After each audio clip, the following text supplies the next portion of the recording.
Hello traders, welcome back to the channel. This is Janoy with Trading the Charts Pro. Guys, we're back with a video to break down the overall market. Tonight we're going to be looking at the S&P 500, the Nasdaq, and we're also going to dive into the VIX. And then right towards the back at the end of this video, I'm going to bring up two sectors that I really like going into the open of 2022 and also the opening of the new trading week. All right, because these market have pulled back where I see there's a potential for an opportunity once these chart patterns start to complete and start to break out. All right, so let's dive in, guys. We've taken a minute off on we haven't done any videos or covering the overall market for a minute, but we're back. I had been gone working on a piece of real estate, and it is officially completed, guys. So I'm super excited about that. And also, guys, it's good to take a break, walk away from the market for a little bit, and then regroup and come back better than you left before, because just being around the system every day, you do need a break. So take a break, regroup, and come right back to it fresh and ready to rock again. All right, so guys, we got the S&P 500 chart up. Man, a lot has happened since my last video.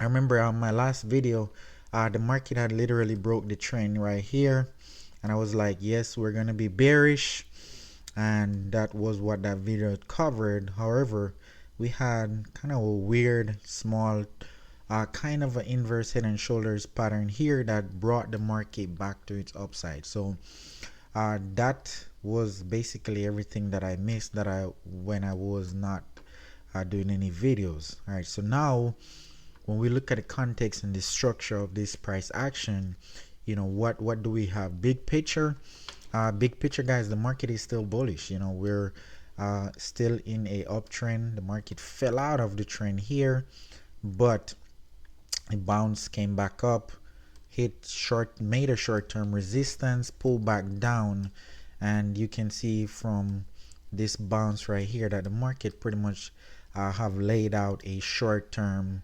uptrending support. So that shows that the market is still moving up, and we have to continue to play to the upside. So now we will monitor the structure of the current price action to see, okay, where will the opportunities present themselves, right?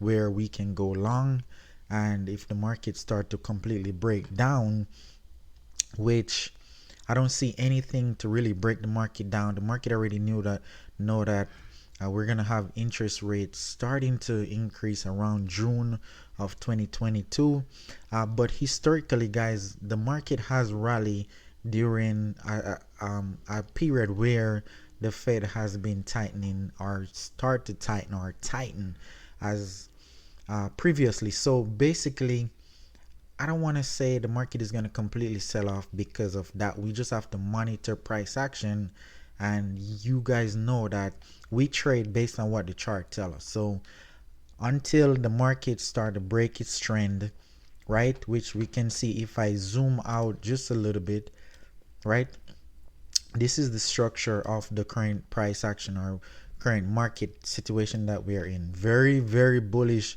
market, right? This very nice uptrend. This is what we're working with right now. So until the market really start to retrace, breaking down all of this, we will continue to watch the market to the upside. So based on the current short-term structure or current short-term price action, what am I expecting to see this market do? Well, this is what we're watching. Market breakout. So this was a resistance level right here. The market took that out, came up, make new resistance, boom, pull back. So now this is our support that we're really watching. So boom, boom, resistance here, market breakout. Now we're above that resistance level.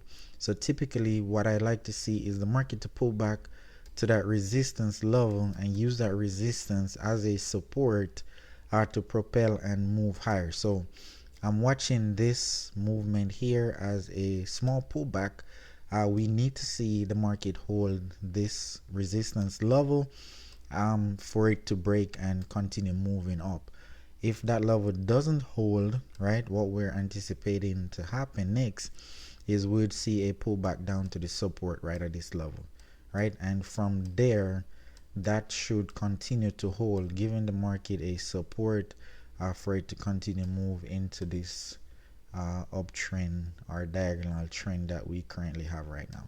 So we always want to have two prospect or two view on where we're expecting price action to go, because we just don't want to be biased. All right, we don't want to be biased because 9 times out of 10 when we get biased we get blindsided. All right, so this is what we're looking at for the S&P 500. Now we will switch on over to the Dow Jones. And when we look at the Dow Jones, guys, the market is still somewhat trapped in kind of a uptrending channel, right? When we look at this, boom, this is the big picture of what we're seeing right now. So if we take that into consideration as the trend, this is the resistance of the trend, right? And this is the upwards or diagonal support of the trend. So when we look at this price action here right now, are we closer to the resistance of the trend, or are we closer to the support of the trend? We just got to break out of this diagonal move right here that pushed us up into the resistance, and now we have a short-term rollover. So this short-term rollover can pull back down to around the 36,000 level, or if things get super shaky, we can pull back all the way down to the 34,000. But as it is right now, I'm not excited about the Dow Jones. I like S&P 500 a little bit better, and I'm going to show you why later on. All right, so let's move on down to Nasdaq. All right, Nasdaq, major tech sector. When we zoom out and look at the structure of this current price action or current market, guys, this thing is still extremely bullish. All right, so this layout, or we have a clear layout of where is our support and where is our resistance, right? This is important because a lot of stock will track the index.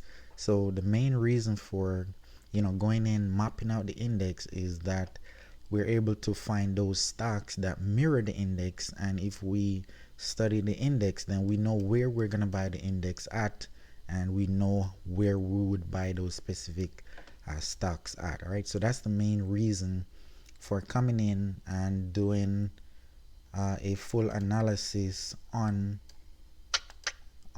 the indexes, so we know what we're looking for. Right, so let's dive a little bit deeper. Right, when we look at the Nasdaq, what are we seeing right now? Resistance is here. The market is currently trapped in this horizontal pattern, right? So in this case, based on the horizontal pattern, this is the support and this is the horizontal resistance. So the market is really showing a horizontal short-term consolidation in a major uptrend. So as it is right now, I would like to see the Nasdaq pull on back down to this horizontal support level that also coordinates with the uptrending support level as well. So looking to see a pullback somewhere down here, and then I'll get excited about the Nasdaq. I'll get excited about going along on the Nasdaq. All right, so this is what I'm looking for the Nasdaq. All right, let's dive into the Russell 2000 and see what that market is looking like, or what that market is specifically telling us. All right, so Nasdaq, Russell 2000, guys. Excuse me. So guys, this market for the entire year 2021, this thing literally has not done anything but move sideways. All right, and if you're a beginner trader, this is critical because this is an easy pattern to trade. Why is it easy to trade this pattern? Because we have a clear defined resistance and we have a clear defined support, right? So whenever price action is doing something like this, it's very easy to trade this market. We have to just be patient whenever price comes to the resistance, and wait for it to come back down to the support, or you can short at a resistance and ride it on back down to the support where price typically bounce. Now over the last couple weeks, we had a nice breakout, which I was excited about this, guys, because I'm like, yes, finally the Russell 2000 has breakout. We are going to move higher. However, every time price break out of a new resistance, we need to see price pull on back to the resistance level, right, which is here. Boom. So price was supposed to pull back to this level, bounce, and then continue to move higher, and this would have been the confirmation that the Russell 2000 was going to go higher. But in this case, guys, the market just sliced back down and came all the way back down to the support. So that was critical. And this is also important why I don't typically like to take breakout trades, because this is a clear example of what can happen if you wait just for the market to break out in order to go long.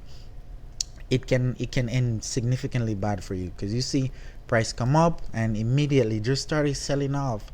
Who would have thought that it would have sell off coming back all the way down to the support? However, we're down here at support.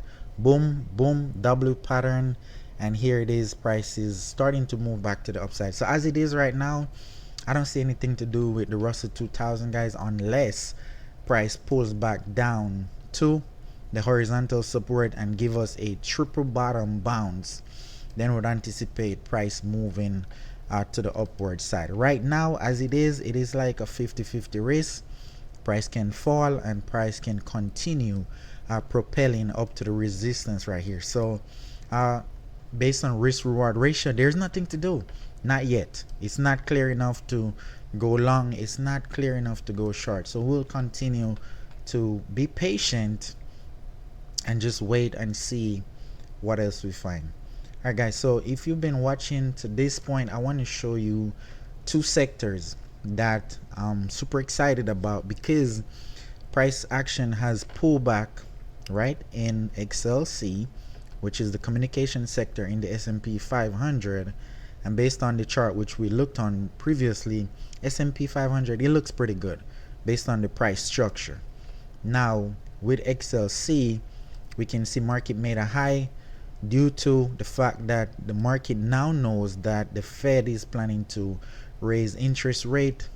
Price pull on back, which is typical, because simply what the market is saying is that we understand that now technology companies that tend to have larger debt, is going to be harder for them to become more profitable or have a larger portion of profits, because interest rates are going up. Now they have to pay a little bit more for those debts, and some of these companies may not be able to grow in the short term. So this is what has caused the XLC sector to pull on back. But if we look at it based on price action, what are we seeing, guys? Price pull back to May support of 2021, and we got a very nice bounce.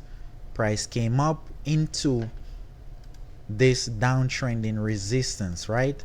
We see price hit it right here, and price came back, hit that very same level again right here in December. So as I'm looking at this right now, I'm anticipating that this wedge will continue to get tighter, and eventually we will get a breakout of this downtrending resistance line in XLC, and price will continue to start moving to the upside. That's my anticipation for XLC.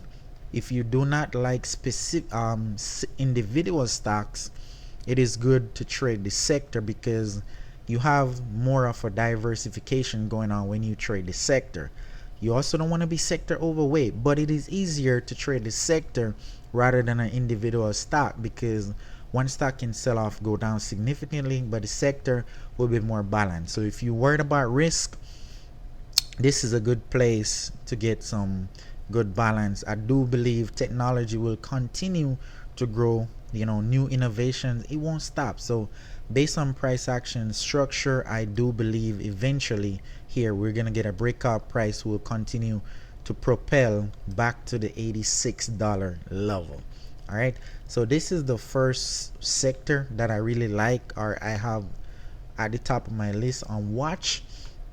And then the second sector that I'm excited about is XLE, which is the energy sector. Now, why am I excited about this? When we look at the big picture of the chart, guys, price action is really moving up, right? But that is not the only thing that's happening. If we look a little bit deeper, we can see that after price move up, we have a very nice pullback. Price will move up, then we get a very nice pullback. So we start to see the pattern, right? And after we get that pullback, price break out of that short-term pullback and price propel higher. We've seen it here one time, price pullback here, breakout, move on higher 2 times. So right now here we are, XLC energy is pulling back. I don't want to say this is a reopening trade, but when I look at the price action, if price is able to break out of this $56 level, which is a break of the short-term downtrending line, then we can get a move from the $55 level back up into 61. It's around $6, but it depends on how much volume you're trading with. This may be a good place to capitalize on this move right here. All right, so guys, this is everything for this week market outlook. Quick revision. If you have any questions, just show them down in the comment. If you found some value, remember to hit that thumbs up. And guys, I will see you in my next video. Thank you for watching.